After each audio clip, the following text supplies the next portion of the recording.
On today's episode, we're talking about the Milwaukee Bucks. The Milwaukee Bucks were coming off a year where they went 48-34 and ended up losing in the first round after Damian Lillard went down with a torn Achilles. In the offseason, they re-signed AJ Green to an extension, Kevin Porter Jr., Bobby Portis, Taurean Prince, Ryan Rollins, Jericho Sims, and Gary Trent Jr. They also added Giannis Antetokounmpo, Cole Anthony, Gary Harris, and Miles Turner as their big free agency signing. Their losses in the offseason included Pat Connaughton, who they traded to the Hornets, Damian Lillard, who we all know they stretched his contract and waived him. They waived Chris Livingston.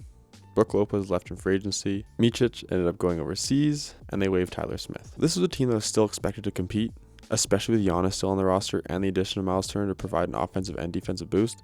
But everyone sort of knew that Giannis was going to have to heavily backpack this team, and that's why he was a MVP favorite for a lot of people going into the year. This expectancy to still be able to compete had them ranked at number 14 in the preseason power rankings.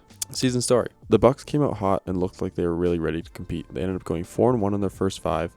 But unfortunately for them, this look was only temporary as they ended up going 10-15 after the first 25 games.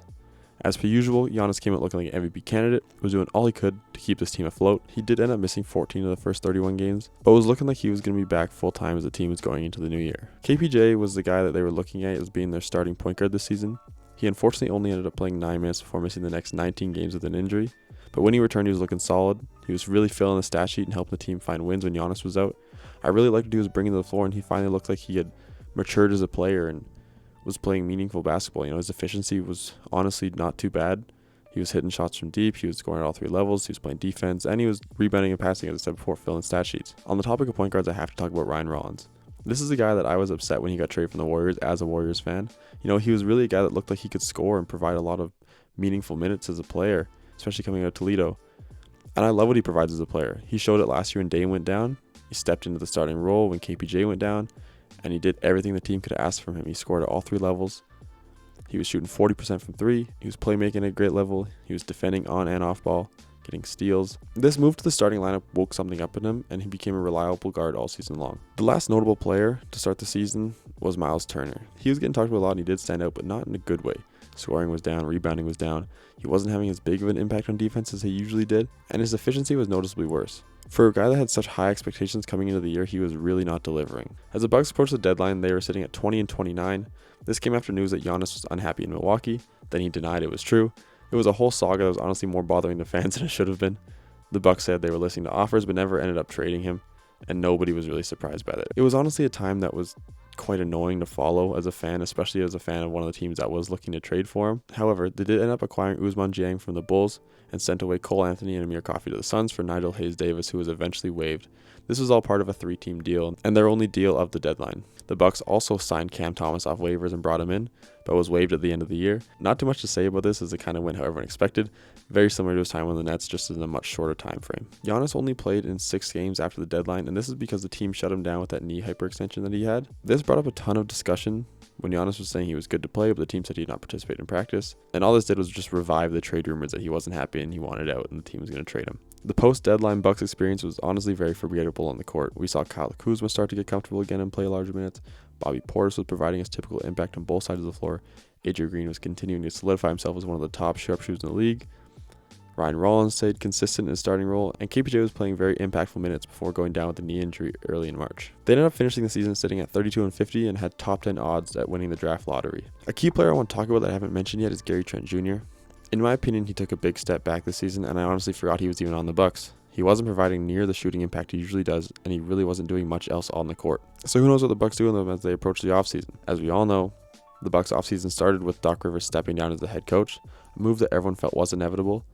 I think many just expected it to be a firing instead of him stepping down. Now into the important stuff. There's a lot more to talk about in the offseason than there is in the regular season for the Bucks. Everything about Milwaukee's offseason revolves around Giannis Antetokounmpo and whether he's willing to commit long-term to the franchise. Bucks ownership has openly said that if Giannis won't sign an extension by October, the team has no choice but to trade him before the draft. And co-owner Jimmy Haslam has come out and said that they will know where he stands by draft time, so they can make their decision. He sort of set a timetable on it, I think, to make sure Giannis knew we want to know if you're committed or not, because they'll get the most value for him, I think, during the draft is what they believe. If a trade does happen, I fully expect a reset to begin, and that's kind of the approach I'm taking when I talk about their offseason in this video. I think they'll look to bring in young assets and a high number of valuable picks.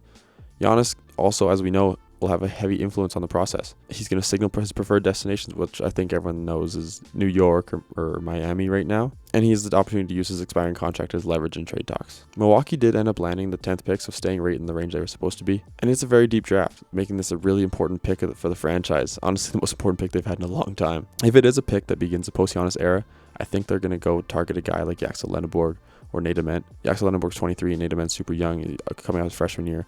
But they're both bigger, longer, lanky guys that can kind of do a little bit of everything. They can shoot, space up the floor, they can defend, rebound, and just be a ball handler on the court. Guys like this will fill the hole of Giannis sleeves, but we all know that they're not going to do what Giannis was doing, at least not yet. If Giannis ends up coming out and decides to commit long term, I think their pick will be a guy like LeBaron Filan Jr. or Braden Burns, a point guard that can come in and sort of complement Giannis. It's a deep guard draft class, so there's a lot of options for them there. I just think it's going to be one of these two guys in that range. Because of the uncertainty around Giannis, it feels like every other roster decision is also in flux, including what will happen with veterans like Miles Turner, Bobby Portis, Kyle Kuzma, and Gary Trent Jr., which I assume would be shipped off for assets if Giannis gets moved. It seems like the most likely option. They have no reason to keep these guys around as they brought them in to be part of a team that was supposed to compete and contend. As for guys that are going to stick around, we got Kevin Porter Jr. and Ryan Rollins. These feel like the only two players that will likely stay regardless of the direction they choose, after proving they can provide scoring and playmaking at solid value, as well as being young guys. Porter Jr. has his player option, but he could opt out and try to capitalize on his level of play from last season, and Ryan Rollins is on a pretty fair deal right now. Then you get into some more young guys like Guzman Jiang and Andre Jackson Jr.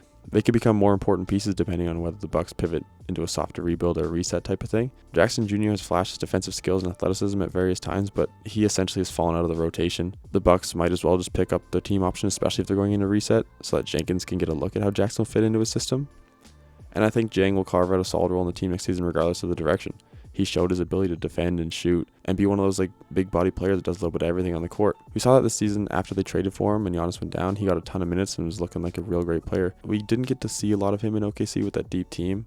He was a former first round pick and he showed his ability this season. So he's a guy that I think will continue to just take a jump and be a guy that sticks around on this team. As for his contract, he does have that qualifying offer, but I think the team should look to get him locked down on a long-term deal, 3 years for a low AAV. Before he can even think about taking that qualifying offer. I think the qualifying offer sits at $9.5 million. He hasn't really shown to earn the $9.5 million yet. I mean, he only really had half a season of playing. He did look not too bad, but I don't think he's done anything to warrant being paid that yet. So I think it's in their best interest to try and lock him down for something cheaper, very quick. The only confirmed news for the Milwaukee's offseason is that they've hired the new coach, Taylor Jenkins. This doesn't really signify that they are going in any specific direction because he has experience coaching both rebuilding and playoff contending teams. But I do think it's a great hire for both possible outcomes.